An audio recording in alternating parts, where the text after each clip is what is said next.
It always is fun to win a championship, but then you got to put it back together. The fallout from Super Bowl 57. How different will this roster look in 2023? We're going to get with Matt Derrick, still on the ground, on the site of that Super Bowl victory today on Locked On Chiefs. From the land of the free and the home of the Chiefs, this is the Locked On Chiefs podcast. Chiefs Digest is where you can find all of Matt's work. Make sure that you check that out, please, because he gives you perspective we can't get anywhere else other than the two of us sitting in our home studios blathering. So thank you to Matt. Welcome to the show, everyone. We're brought to you by Ultimate GM. It is the best way that you can get yourself in a managerial kind of enterprise anyway. It's a great game you can play on any device and build your own franchise. Check it out at ultimate-gm.com. Or look it up in any app store. It's pretty much everywhere. You get 100% boost if you use our code Locked On in all caps. Now today, we have to say this has been a unique victory like we talked about yesterday. What comes next? What's the fallout immediately afterwards? And how does this wrinkle through time here over the next week, over the next few weeks, etc.? I'm Ryan Tracy from NFL33.com, where you can find all of our draft preparations. Rogue Analytics, that's rogueapc.com, where you can find the athletic matrix and the draft guide, and then a little thing over at RGR Football. And I'm Chris Clark. Thank you all for listening. We have really loved it this season, and we will have you covered all offseason as well, your team every day. As the Chiefs, Locked On Chiefs, we're going to be having you covered, and Matt Derrick is going to be back with us, I'm sure, multiple times over the next couple of months, because there are going to be a lot of stories coming from this upcoming time in Kansas City. If you haven't already, please go hit the like, subscribe, or notification bell on YouTube, and we do appreciate reviews at iTunes and Spotify. Matt, so much to talk about regarding the Super Bowl and how it went down, how it got played. We kind of talked about the on-field stuff in yesterday's show. Let's dive into after the game and what it's going to mean for Kansas City going forward and kind of how they built out this team. Yeah, this team was a work in progress. It was built in a lot of different ways. I mean, there was obviously you got some free agency pieces that have been a big part of this. The draft has been an increasingly bigger part of what Brett Veach has done, especially with the last couple of classes, being so successful. But I don't think you can really still get around the fact that the cornerstone of this team is Patrick Mahomes. And the cornerstone of that is I think there's two deals in the league that are really stand out right now as far as, apart from the crowd and everybody else and how their quarterback deals are structured. And Deshaun Watson is one, and the fact that it was all guaranteed, and we'll see how that goes. But the Mahomes deal was structured in a way that provided the Chiefs a ridiculous amount of flexibility. And they've exercised some of that. They didn't exercise it this year. They didn't have to. They've got opportunities to do it going forward. But you have to build this team around Patrick Mahomes now and going forward. And that means that you've got to have successful drafts. It means that you've got to be able to, when you make moves in the free agency, that you've got to hit. I can share with you, we had a conversation with Clark Hunt during the Super Bowl week. And one of the things that he told us, from the very beginning was that, that Brett had a plan for how to use free agency and use it aggressively, much more so than Clark had ever anticipated or really expected. But he likes it. I mean, he thinks it's working. So, it's something the Chiefs are going to continue to do as far as filling needs that they have to with free agency and being willing to spend money. But right now, immediately right now, you've got to find out who's going to be back next year. And the Chiefs have a lot of decisions on that. Yeah, and really quick, before we get into the rest of what they have to get into, two dominoes in the NFL are going to fall this offseason that are going to have huge impacts on the league, and that's Joe Burrow's contract is coming up. He's going to get extended. So is Jalen Hurts. I apologize. Both of them are due for extensions this offseason. We will see if there are any new quarterbacks that are willing to take the same type of deal that Mahomes got, because so far you've had some QB extensions that haven't done that. And we will see how that's going to hamstring other teams. But Kansas City's in a great position. They could actually go and they could spread out Mahomes' roster bonus this year and free up a lot of cap. There's a lot of different things they can do this offseason that we're going to get into in the next couple of weeks. I think the biggest one, and Matt, I want your opinion on this first, because this was a year that I think even the organization didn't necessarily expect to make this Super Bowl, let alone win it. Because of some of the decision making we saw, particularly in terms of not reaping that benefit of Patrick's contract this particular season, not kicking that down the road any farther, now they're in a position where should they need it, even though the cap is expanding, what is it, Chris? 25 mil, 24 mil? 224 million this year. So there's an expansion there, but now that they're in the driver's seat and being able to take that, recoup that cap space without having already done it last season and just adding grandiose numbers on the end of this contract. Yeah, it is. And, and that's going to be the tricky thing going forward is that, the Holmes contract is set up for you to do a lot of different things flexibility wise. But, there's a price to pay. I mean, anything that you do with the Mahomes contract to free up money now, that money doesn't go away. I mean, Mahomes is getting $450 million out of this deal. It's just when do you take the hits? And obviously Chiefs were able to structure it with a way that got Mahomes a lot of money up front without guaranteeing him a ton, but at the same time not, laying out some crazy signing bonus. I mean, they were able to do it in a kind of a sensible way. Now you just have to make the decision about, how far you push it out. And that's going to be a tricky decision that the Chiefs are going to have to make. And yeah, it is going to be, somewhat dependent upon what you need to do each year. And you're right. I mean, it's going to get trickier. There's no doubt. I mean, because the Mahomes number is going to go up. You can make it easier. But like I said, that's going to force you to make some tougher decisions. And this team's got some tough decisions as it is with as many young guys as they've got on this team. They're going into a draft where looks like they're going to have 12 draft picks this year.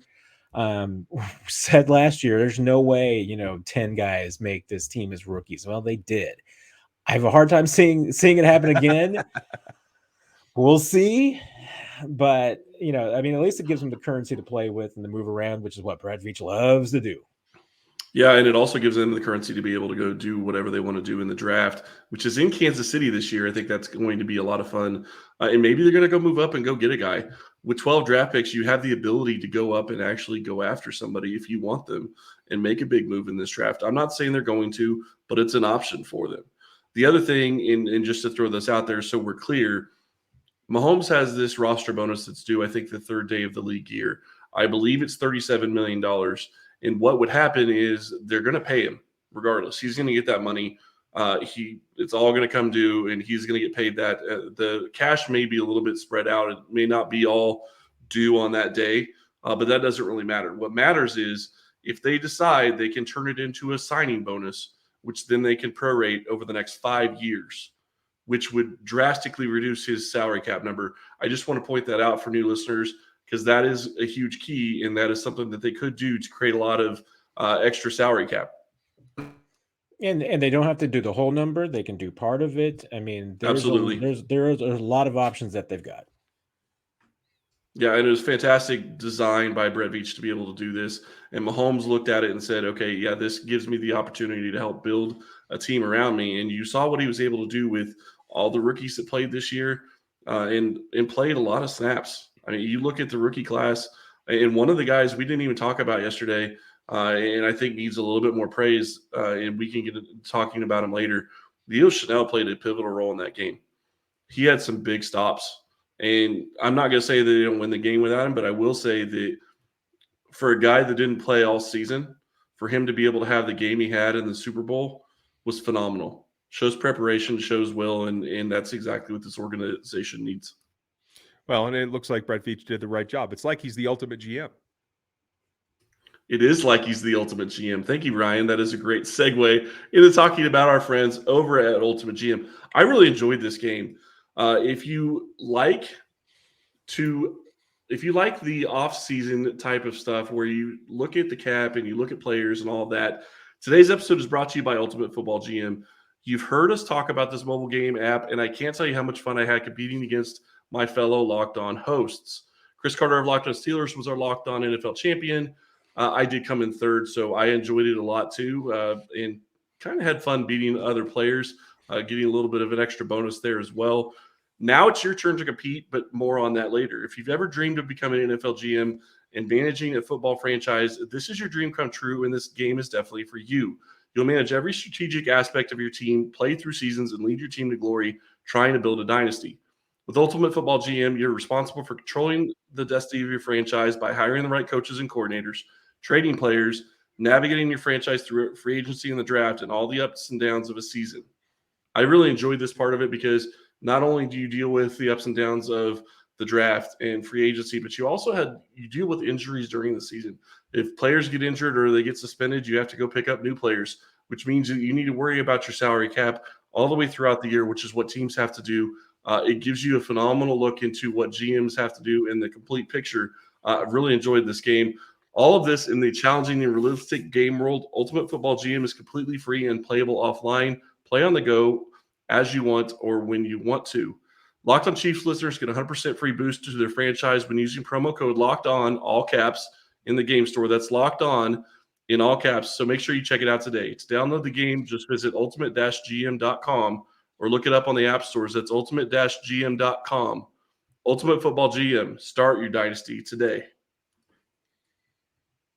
Now, a couple of things happened that I think are going to be key. And I just want to put this out front here because there are few things that I thought have ever been in the football world as poetic as what we saw after this Super Bowl. And to have a Bud Light in your hand and have Ched Henney say, that's it, I'm out, champions once again, I got 2 rings, I'll see you. That's one of the things I didn't expect to happen, Matt, but like when you put the pieces together, it's just kind of perfect, isn't it?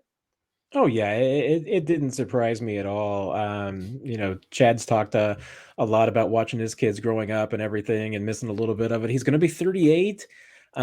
He's had a couple of, tough injuries and everything, and there really wasn't a whole lot for, I think left for him to do. I mean, you got a couple of rings. That's a lifetime. He's made some good money. So I wasn't terribly surprised. I mean, it's a good job. Don't get me wrong. I mean, backing up Patrick Mahomes, even though there's a chance you might play a game or 2 a year and have to take some hits and everything and get in there.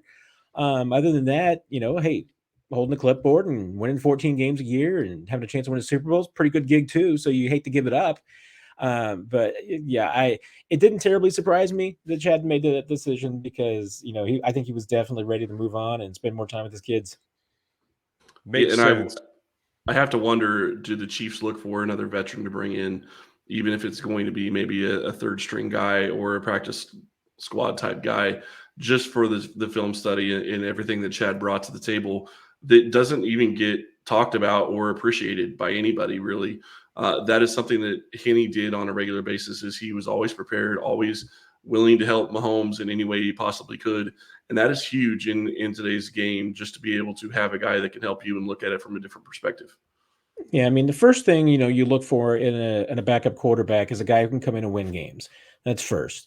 Andy has almost always had a veteran in Kansas City as the backup guy. And that's, it's a little bit contrary to what he did in Philadelphia, because usually in Philadelphia, he developed more quarterbacks, and that was a bigger deal. And in Kansas City, they really haven't, especially since Patrick, they haven't drafted another quarterback since then. It's been undrafted guys. And so the first question the Chiefs are going to have is Shane Buechele ready? Is he the guy that can come in and help you win games if Patrick goes down? That's one question. I think the possibility is the answer to that could be yes. They also had Chris Oladoku on the practice squad this year, and I tell you what, he's a very interesting player. He's considered kind of a dual threat guy because he's an athletic guy, but he's a gunslinger. And I've got to have a story on him actually, after the season, talking about the practice squad and some of the roles he played, because he was integral in shadowing and showing and for the defense and giving them looks of some of the mobile guys. He played a lot of Jalen Hurts leading up to the Super Bowl. So they have some options. They've got 12 picks. If there's a quarterback they want to draft and develop, they can. So I don't know that they necessarily have to go out and get a veteran. You could certainly save a little bit of money if you don't go that way. And there's the other possibility, because Chris makes a great point about getting veterans in that quarterback room. You have Matt Nagy. If Eric Bieniemy were to still leave, obviously the conventional wisdom is Matt Nagy takes over as offensive coordinator. You'd have him. You'd likely get a new quarterbacks coach. Would that be David Girardi, who's already on staff and looks like an up-and-comer? Perhaps. If that's the case, you need another assistant quarterbacks coach. Does that maybe be a guy who's been a veteran who wants to go into coaching and is going to be that voice in the room? I think there's other ways that you can get that influence in there without necessarily being a guy in the roster. I like where you're Love going. that thought process. I think Sorry, I have somebody in mind. I think Andy might have some guys in mind. I'll bet he does. It's not the only thing that happened post game. You had long conversations with the offensive line in particular, but I find often function as a group. A lot of satisfaction there, knowing that they were the group that kind of got singled out about just how good Philadelphia was coming after them, et cetera. Just from your experience in the locker room post game, is there anybody more satisfied with proving national media wrong or fan bases wrong in the outcome of this game? I think from that standpoint, it was across the board, and you can take them sometimes at their face, and sometimes you can question it. One of the things that I thought was kind of peculiar a bit, and I think the message might have been mixed, which also lends credence to the how much talking was going on. But a lot of the offensive guys that I talked to last night said that they didn't spend a lot of time amongst themselves talking about the Eagles front and about the press, but they saw all of it. They knew about it. And so I think there was a sense of satisfaction for all those guys. And I don't remember if we talked about it yesterday or not. But really, I think that it was a bigger deal for guys like Andrew Wiley and Nick Allegretti that were there for 55 and that loss, because they wanted the taste of that out of their mind, because they felt like that the offensive line lost that game. And so going out and having that performance compared to what happened in Super Bowl 55 against Tampa, night and day. This offensive line, even though it's a lot of different faces, the guys who were on both teams last night was a relief. They felt vindicated and redeemed after what happened before. And we're going to check out what's going to come from that here in a second. Go ahead. I was just going to say, you look at what that meant for the offensive line. What I love about that is what you're telling me is that this entire team takes from their leader. And maybe it's just them as players in general, but they keep the receipts. They're listening and they see what people are talking about, and they use that as motivation. And a lot of people can say that you can be petty and get into that if you want to. To me, that shows you that they're doing exactly what they should be doing. They're getting extra motivation. And yeah, you don't necessarily want to listen to the media a lot. I get that. But if you're getting counted out, and you saw it from Travis Kelce of all people, talking about right after the game, put some respect on our name. And it's because people counted out the Chiefs, even from the beginning of the season. There's an ESPN analyst out there that picked the Chiefs to not even make the playoffs. And you're sitting here Super Bowl champs now. Put some respect on Bart Scott's name. And there you go. So I think what we need to look at next is what evolution is coming. We'll get to that after a minute, because if you missed out on the action for the Super Bowl, it's not too late. You can still get in because it's the middle of the NBA season. So check out FanDuel, our newest sponsor, America's #1 sports book, and they'll give you a no-sweat first bet right now, up to $1,000 in bonus bets if your first bet doesn't win. You missed out on the Super Bowl, that's okay. We still got a deal for you. Just download the FanDuel Sportsbook app. It's safe, secure, and easy to use, and makes everything a little bit smoother. Then you can get everything you want, from the money line to the point scores to the threes that get drained. March Madness is coming. We all know that there's Jayhawk fans out there. Rock Chalk want to get you that. Plus, FanDuel makes it easy to combine your bets into a bigger payday with same-game parlay. So don't miss your first bet, no sweat first bet, for $1,000 in bonus bets when you win or at least place a bet with FanDuel.com/lockedon. That's FanDuel.com/lockedon. You can see it there below, Chris. Make every moment more with FanDuel, the official sports betting partner of the NBA and the NFL. Got to get my Rock Chalks in there, fellas. Now, this is a unit vindicated specifically for Allegretti and Wiley. Like you said yesterday, Matt, Andrew Wiley could be a guy that has played himself into a contract that doesn't actually exist in Kansas City. Right now, if you had to guess, are these tackles the same in 23 as they were in 22? Or do we have a pair of new guys at offensive tackle? Or do we have one, both, whatever? Yeah, I think that's one of the bigger questions in this offseason. There's going to be some decisions that are pretty easy to make, and there's going to be some that are a little bit tougher. That's going to be two of the tougher ones because, I mentioned as we were closing yesterday, Andrew Wiley made some money in that game on Sunday night. I mean, there's going to be some interest in him as a free agent this year. There was a little bit of interest last year, but everything was a 1-year deal. And for Andrew, if it was going to be a 1-year deal, he would have preferred to stay in Kansas City, make another run at the Super Bowl, be in a system that he's familiar with. This year older. Remember, I think Andrew is 28, 29, getting closer to 30. It's time for him to get some of the security that he's looking for. So he's looking for a multi-year deal. If that case, are the Chiefs, in a position to be able to make that commitment? Do they want to make that commitment? Will they have the money to make that commitment? I think it's going to be tough, because if there's more suitors and there's going to be some other teams, then I think the Chiefs are going to be tough to be able to keep that guy. With Orlando, we're probably headed for another showdown as far as this goes. I would be surprised if the Chiefs didn't tag Orlando, which would mean that we've got all the options on the table that we had last year, which is he plays under the tag, he signs a long-term deal, he gets traded.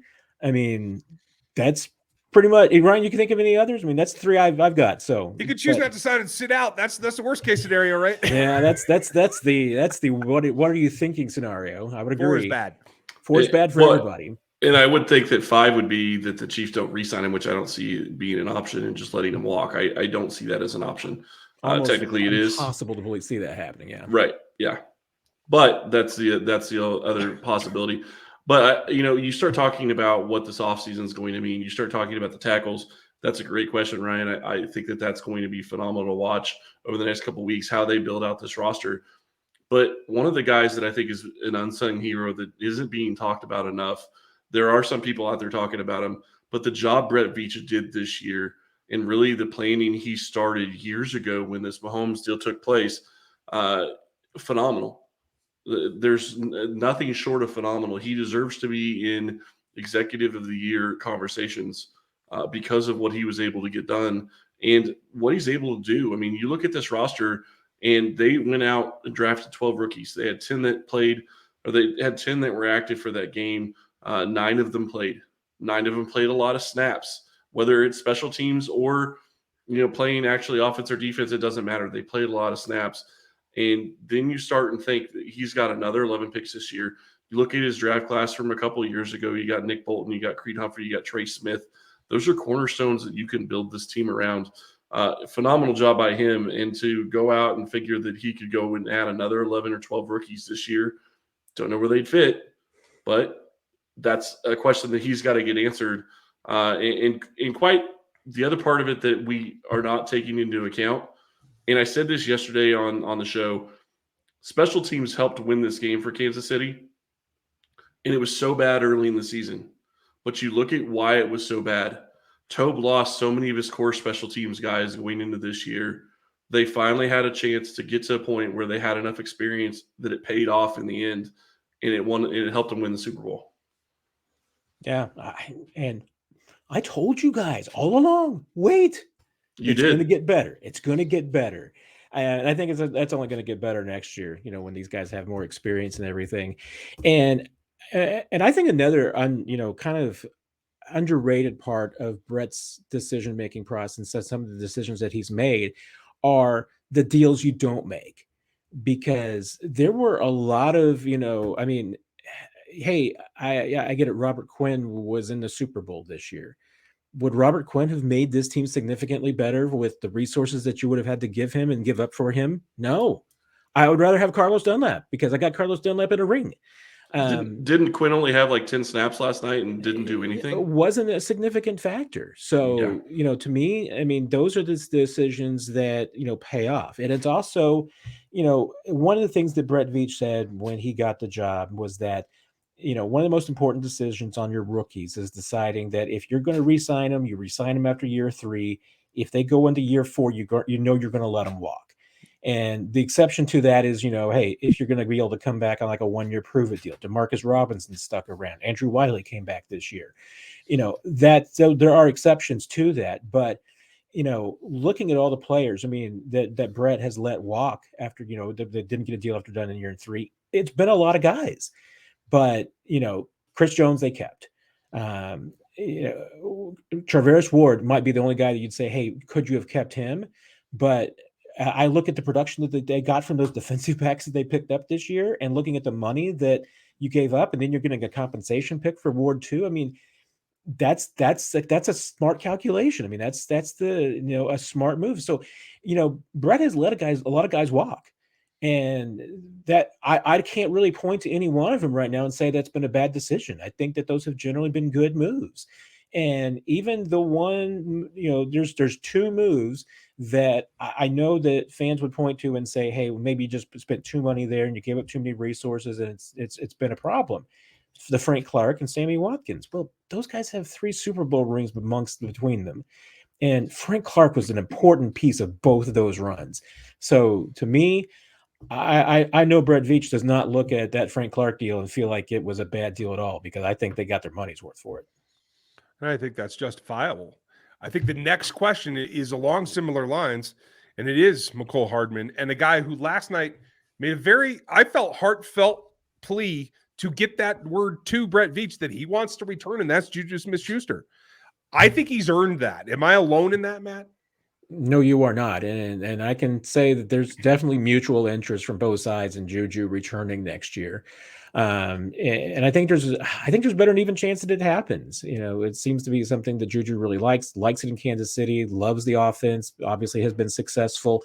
I think year 2, if healthy, Juju would be even better in this offense next year. So I think there's a lot of upward mobility for Juju if he sticks around.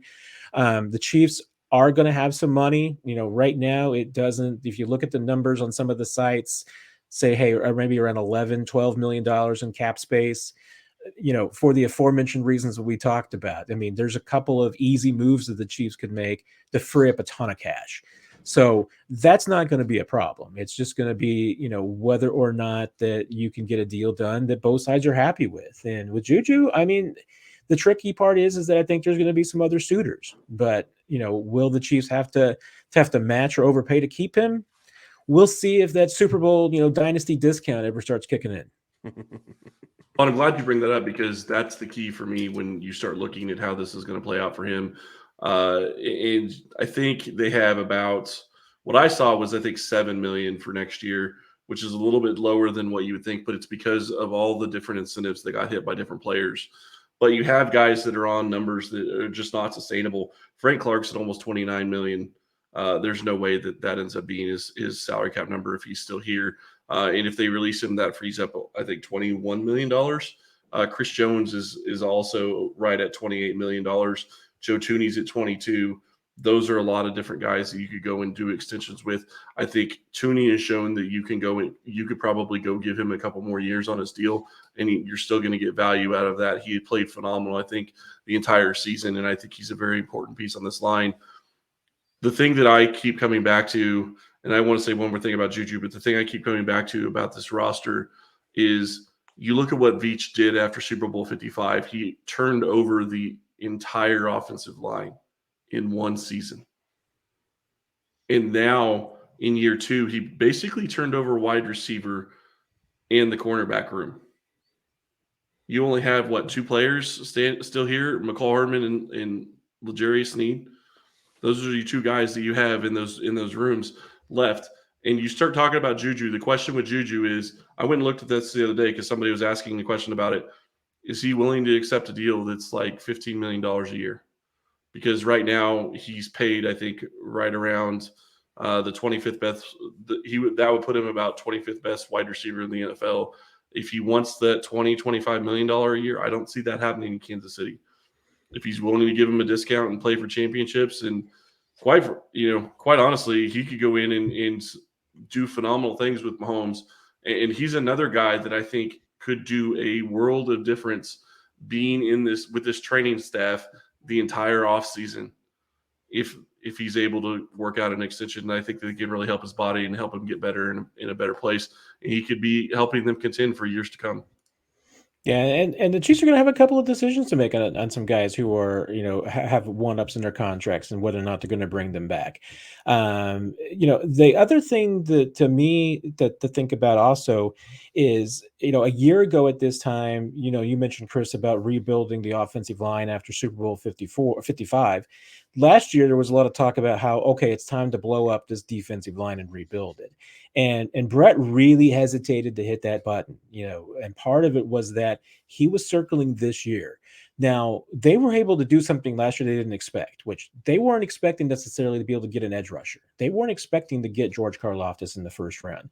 So that makes things a little bit different. But there's no doubt. I mean, this was circled in the calendar as, in the 5-year plan. And that's my word, not Brett's, because he's not using the 5-year. He's not Carl Peterson talking about the 5-year plan. But this was the spot that he circled for. Okay, this is where, you do some things with the defensive line. So obviously one decision is going to be Chris Jones. I don't think Chris plays under this contract, as it is. It's not great for Chris and it's not great for the team. I mean, Chris will absolutely make the case he's underpaid. The Chiefs know that. I mean, and if they're able to make a deal and keep him in Kansas City, I think they'll try to. Will other options be on the table? Yeah, they will be.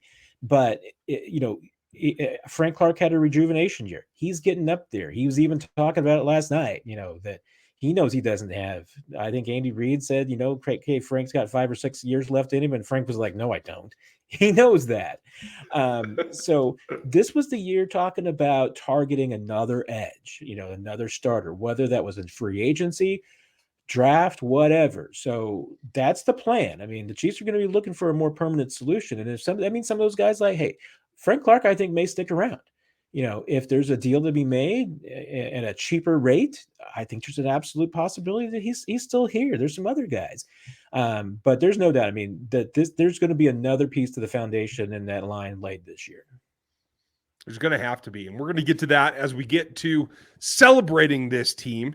Parade is coming up. We're going to hit free agency after that, after we try to soak that in. So make sure you guys are prepared. Be safe if you do make it to that parade. Matt, be safe getting home to your final destination. I thank you guys for being here. It's been a great run for this Super Bowl 57 celebration. We will have more after the parade, and then we'll get back onto the business of the NFL because, like Chris said at the beginning of the show, 5 days a week, all year long, that is the NFL schedule. Thanks for being with us. Like, sub, and hit the bell over on YouTube. Hit us with your YouTube thoughts. Hit us with your Spotify reviews. And you can hit us at Locked On Chiefs on Twitter as well. Thanks for your time. Thank you, Matt. Thank you, Chris. And thank you, listeners. We'll talk to you tomorrow.